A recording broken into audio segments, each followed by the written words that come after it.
स्वागत है आप सभी का टारगेट एकेडमी में। देखिए यूपी पीसीएस आरओ की ठीक है प्रैक्टिस सेट कंटिन्यू जारी है। इसमें आपकी सामान्य अध्ययन और करंट अफेयर्स के क्वेश्चन इसमें शामिल है। सो वीडियो को फुल वॉच करिएगा। इससे पहले जो भी वीडियो है उसकी लिंक आपको डिस्क्रिप्शन बॉक्स में मिल जाएगी, आप वहाँ से जाकर स्टडी कर सकते हैं। ठीक है, देखिए पहला क्वेश्चन है कि वैदिक कार्यों का प्रमुख भोजन था। ठीक है, तो यहाँ पे राइट ऑप्शन होगा ऑप्शन बी, दूध और इसके उत्पाद।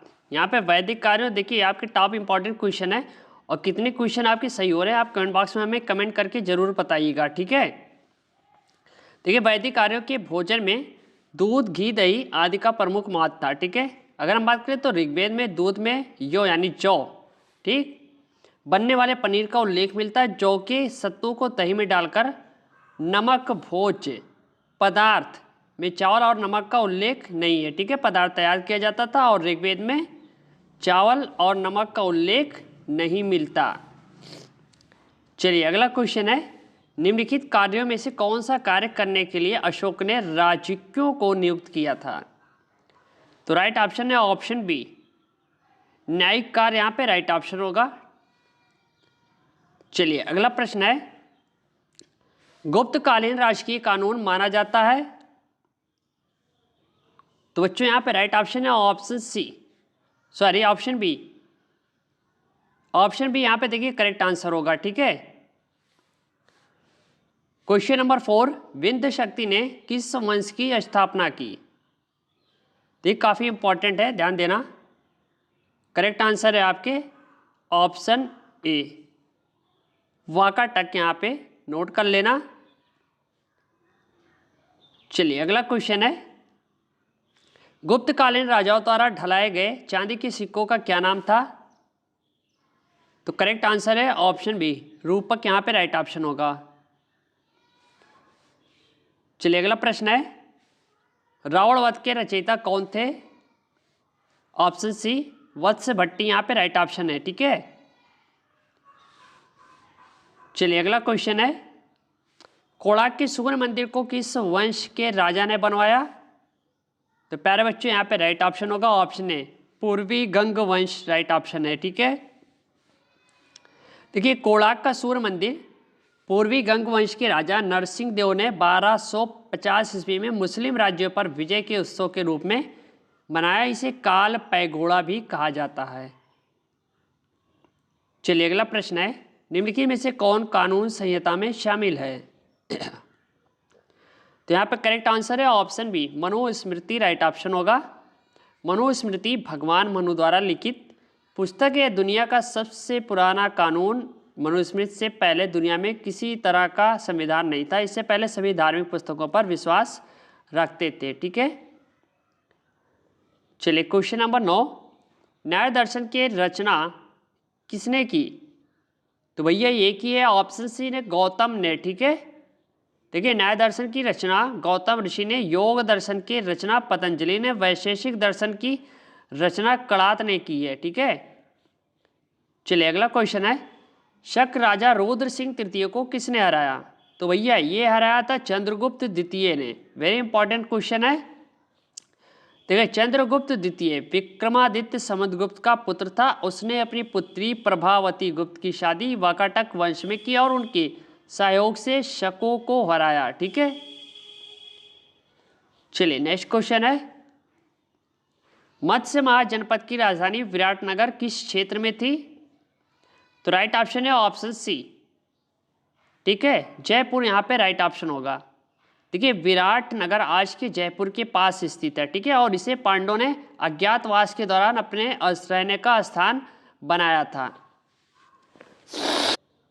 चलिए क्वेश्चन नंबर 12, तक्षशिला किस महाजनपद की राजधानी थी? तो करेक्ट आंसर होगा ऑप्शन ए, गांधार, यहाँ पे राइट ऑप्शन होगा। ठीक है, चलिए अगला प्रश्न है, हर्षवर्धन का दूसरा नाम क्या था? तो राइट ऑप्शन है ऑप्शन यानी शिलादित्य।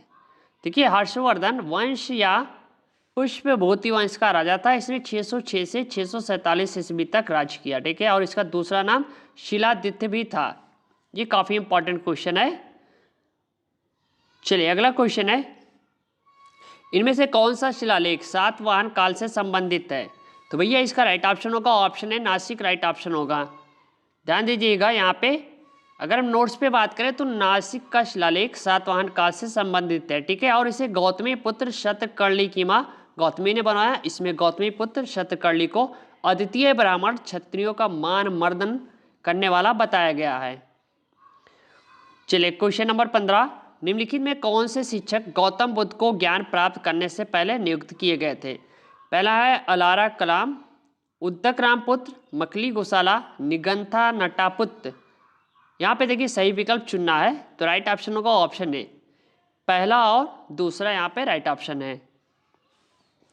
देखिए अलारा कलाम और उदुक रामपुत्र गौतम बुद्ध के शिक्षक थे। अलारा कलाम एक ब्राह्मण संत और दार्शनिक थे। वो सांख्य दर्शन में विशेष रखे थे। प्यूली कैनन ग्रंथों के अनुसार वो गौतम बुद्ध के पहले शिक्षक थे। इन्होंने इन दोनों से योग साधना सीखी, ठीक है। चलिए अगला प्रश्न है, गौतम बुद्ध के गृह त्याग को कौन सा चिन्ह बताता है? तो यहाँ पे राइट ऑप्शन होगा ऑप्शन ए, घोड़ा। देखिए राइट ऑप्शन होगा।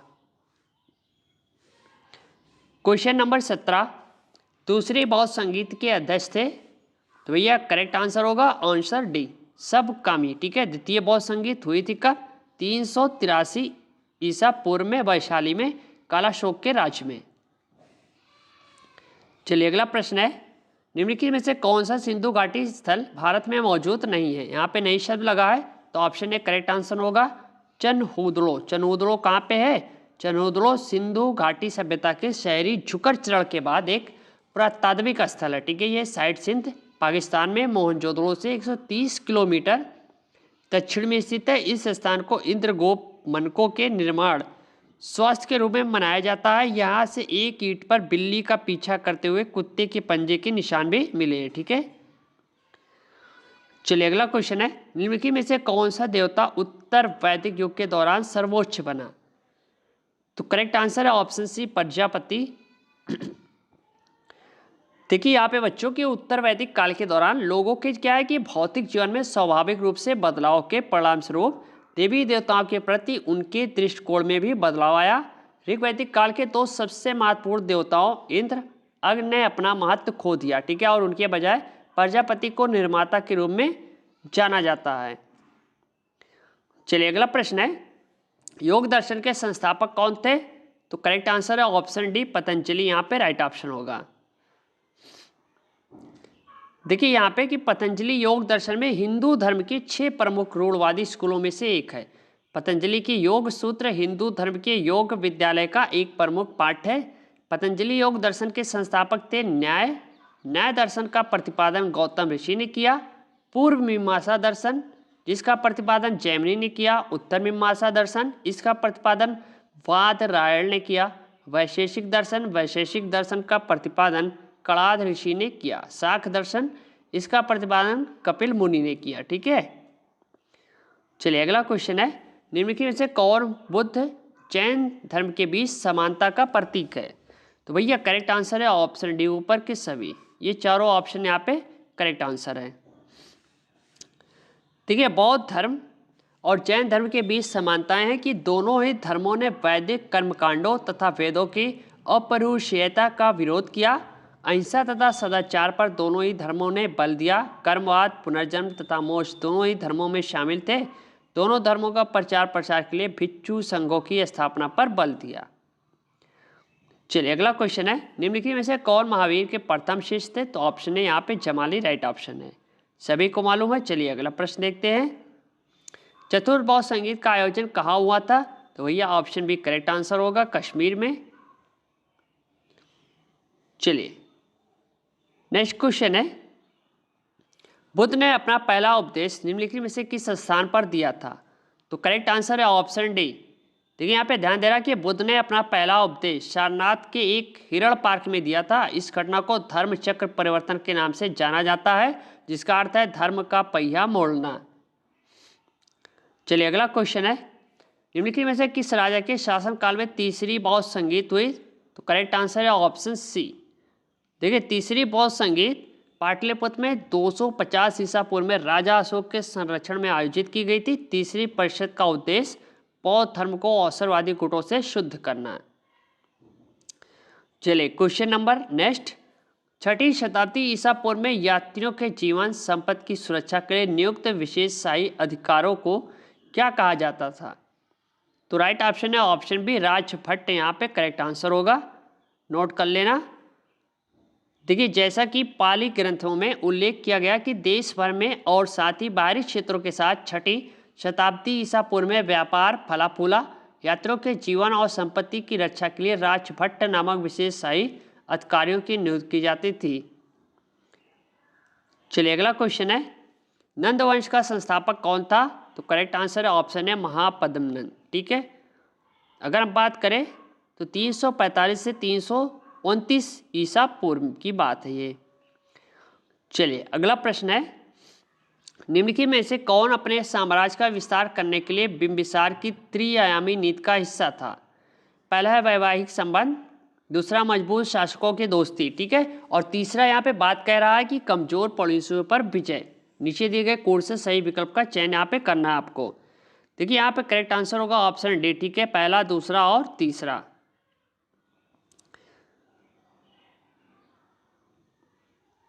चलिए अगला क्वेश्चन है, अजातशत्रु ने निम्नलिखित में से किस राज्य द्वारा उत्पन्न आक्रमण के खतरे को देखते हुए राजगृह की किलेबंदी शुरू की?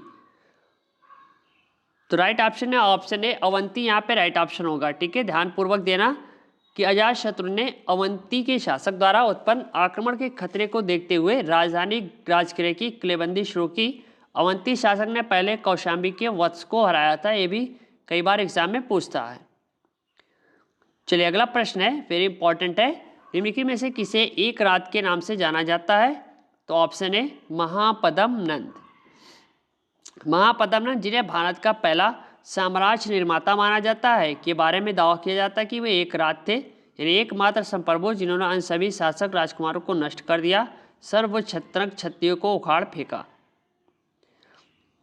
चलिए अगला क्वेश्चन है, तालीकोटा के युद्ध से किस साम्राज्य का अंत हुआ था? तो भैया वो था ऑप्शन है विजयनगर साम्राज्य। तालीकोटा का युद्ध हुआ था 23 जनवरी 1565 ईस्वी में। डेट काफ़ी इंपॉर्टेंट है, कभी कभी ये मैचिंग के लिए देता है। ठीक है, चलिए अगला क्वेश्चन है, भारतीयों को इस्लाम के बारे में जानकारी कैसे मिली? तो यहाँ पे correct answer option B Malabar में अरब व्यापारियों से। चलिए अगला प्रश्न है, पुरंदर की संधि मराठा मुगलों के बीच हुई, इसमें मुगलों की तरफ से किसने संधि की? तो ऑप्शन है जय सिंह प्रथम। ये पुरंदर की संधि 11 जून 1665 को हुई, ये मराठा और मुगलों के बीच हुई, इसमें मुगलों की तरफ से जय सिंह प्रथम ने। इसके बाद शिवाजी को अपने कई किले मुगलों को देने पड़े थे संधि करने के बाद। ठीक है, चलिए अगला प्रश्न है, भारत में प्रथम बार मंगोलों के प्रवेश के समय दिल्ली पर शासक किसका था? तो option C Iltutmish right option है। चलिए अगला प्रश्न है, जाटों का प्लेटो किसे कहा जाता था? तो ऑप्शन है यहाँ पे सूरजमल राइट ऑप्शन होगा। देखिए सूरजमल 1756 से 1763 तक भरतपुर में जाट राजवंश का राजा था, इसे जाटों का प्लेटो कहा जाता था, ये ध्यान रखना, डेट भी यहाँ पे पूछता है। ठीक है, चंदावर का युद्ध किन राजाओं के बीच हुआ? तो भैया यहाँ पे ऑप्शन डी मोहम्मद गौरी और जयचंद के बीच।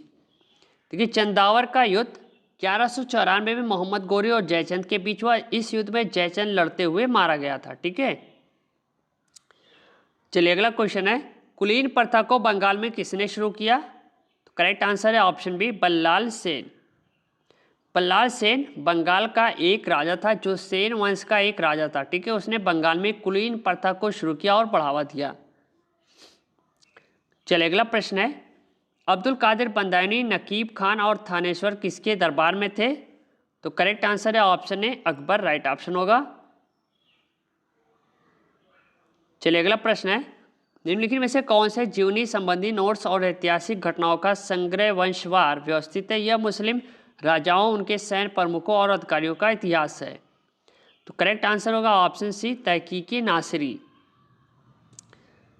देखिए मिनहाजुस सिराज ने तबकाते नासिरी नामक से एक राजनीतिक इतिहास लिखा था, ये खिलजी काल के कुछ सालों पहले, ठीक है, और बाद में लिखा गया था, और ये इस्लामी दुनिया का एक विस्तृत इतिहास है जिसे मिनहाज सिराज जुजानी द्वारा फारसी में लिखा गया और 1260 में पूरा किया गया। तबकाते नासिरी का उद्देश्य ईरान, मध्य एशिया में पैदा हुए मुस्लिम राजवंशों के लिए जिम्मेदार था।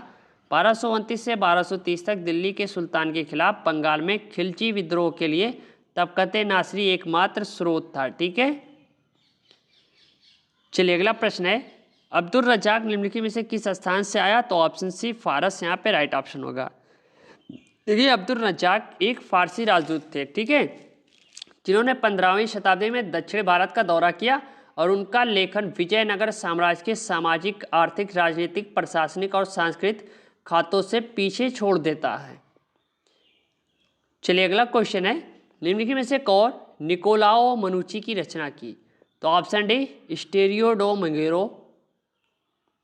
अगर हम बात करें तो स्टोरियो डो मंगेरो निकोलो मनुची की रचना, वो एक इतालवी लेखक और आते थे। उनके अभिलेख शाहजहां, औरंगजेब, शिवाजी, दारा शिकोह, शाह आलम, जय सिंह, कीरत सिंह के बारे में इतिहास का एक स्रोत है, यहाँ से हमें जानकारी मिलती है। ठीक है, चलिए अगला क्वेश्चन है, प्रारंभिक मध्यकाल में आय का मुख्य स्रोत क्या था?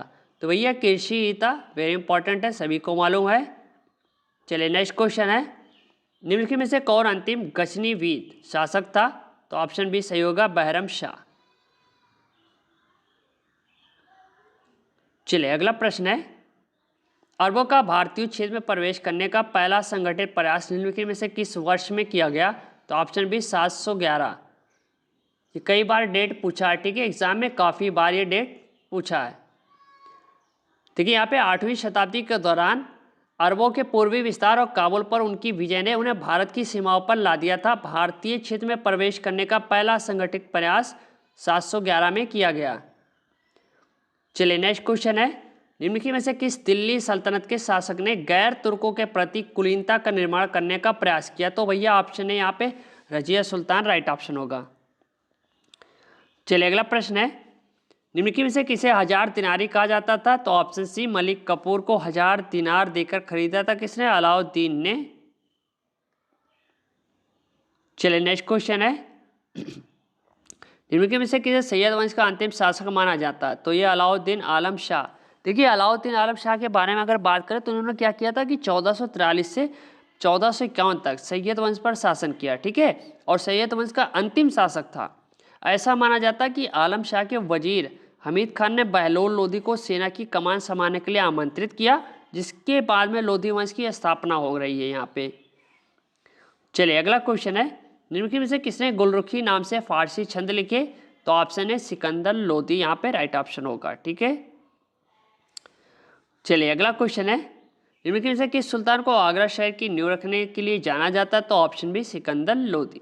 देखिए यहाँ थे आपके टॉप इंपॉर्टेंट क्वेश्चन जो आपके आरओ एग्जाम और यूपीपीसीएस में पूछे जाएंगे। यहाँ से 2 से या 3 क्वेश्चन आपके पक्के आएंगे। तो मिलते हैं हम नेक्स्ट वीडियो के साथ। थैंक यू, धन्यवाद, जय हिंद, जय भारत।